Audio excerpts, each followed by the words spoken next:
So I'm going to talk about ignorance.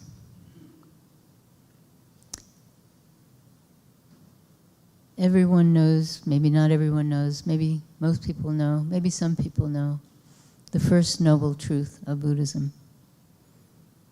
And that is that it's usually translated as life is suffering, but it's actually all existence is dukkha.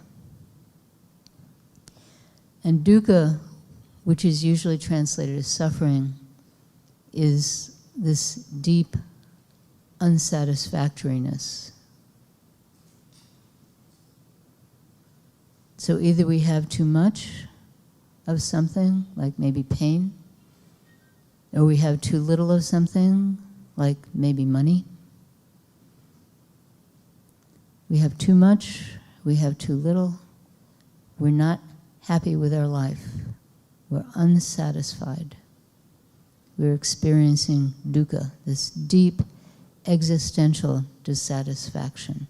And it's not just, my life, it's you look around you and you feel this dissatisfaction, these deep dissatisfaction. And that's what made the Buddha leave his comfortable life and go live in the forest and be an ascetic and practice very hard, was he looked around and everything he saw was dukkha. And his question was, how can we eliminate this dukkha? How can we save not just ourselves, but this world from dukkha? And so the second noble truth is the cause of dukkha.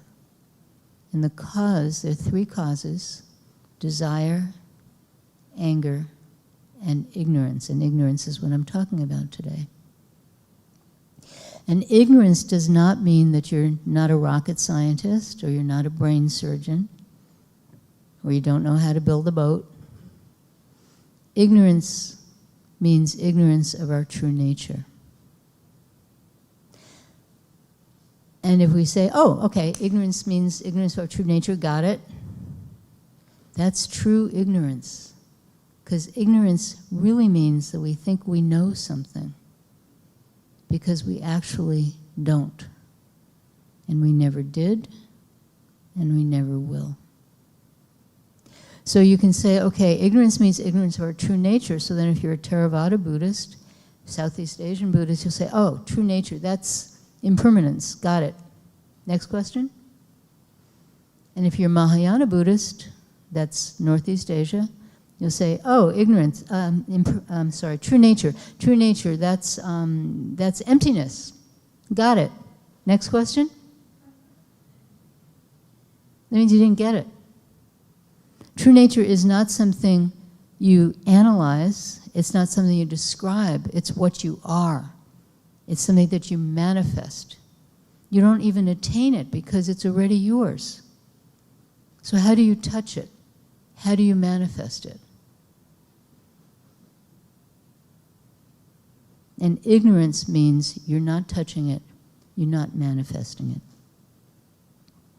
Thinking that you know something.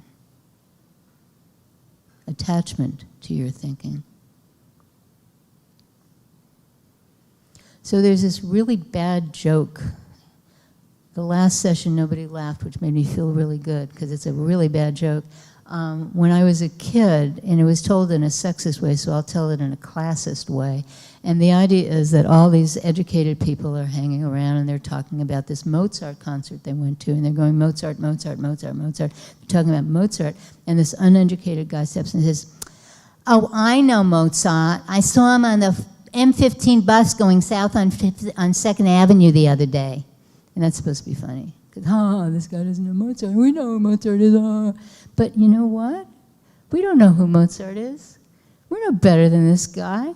Maybe he actually has a friend named Mozart. I don't know, So we think we know something. We think, oh, this guy, he doesn't know Mozart. Well, we know who Mozart is. No, we don't.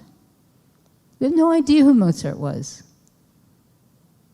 People write books, you know, and they write plays and movies about Mozart. He's an interesting guy. He died young. You know, he was either a really nice guy or a really horrible guy, you know, all this kind of stuff. But, you know, we don't really know. We don't even know who we are.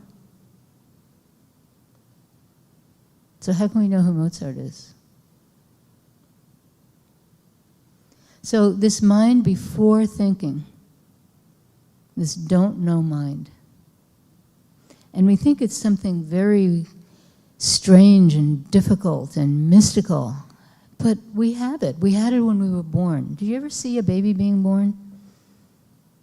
So you think a baby's born with its eyes closed. It's not. They open their eyes right away.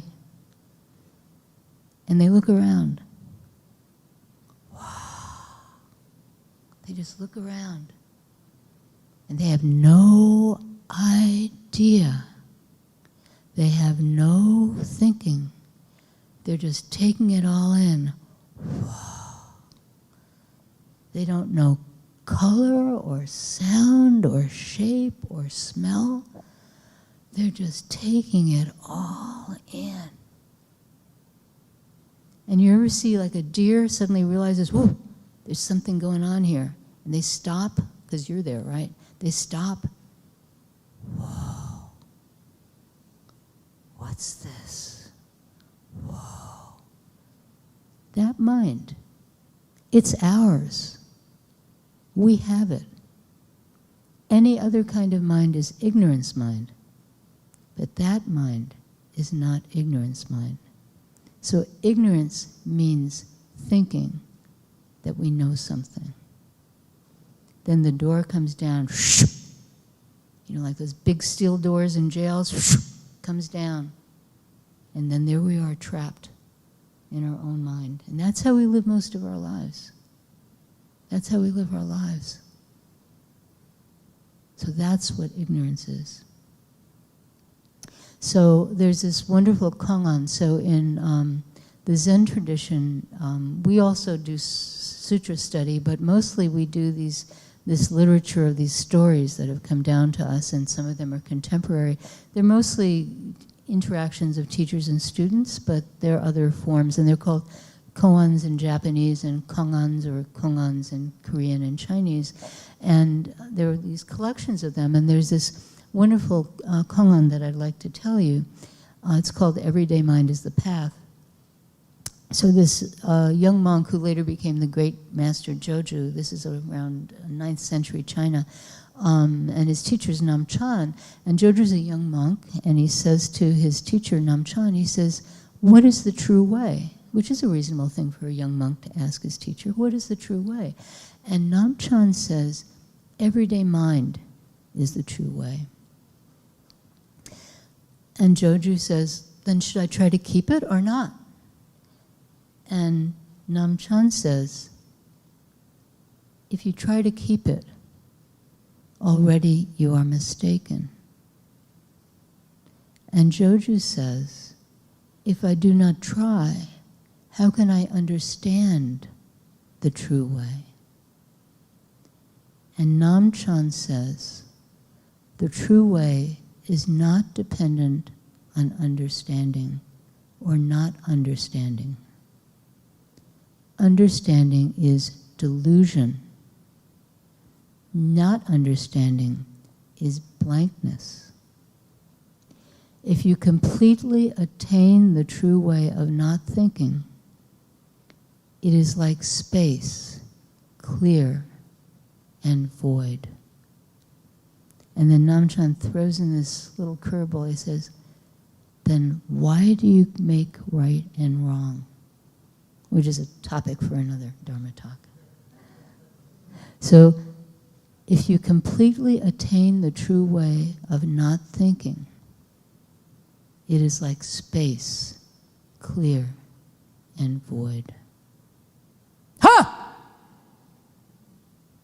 So in that moment, before your mind clamped shut and said, oh, it's that crazy lady shouting, must be a Zen thing. In that moment before that, that mind, before you've got it categorized, before you've got it all tiny and wrapped up in a little bow, before you think you know what it is, in that moment, that mind, any other mind is ignorance mind. So how do we contact this clear mind, this don't know mind, this mind that has not snapped shut?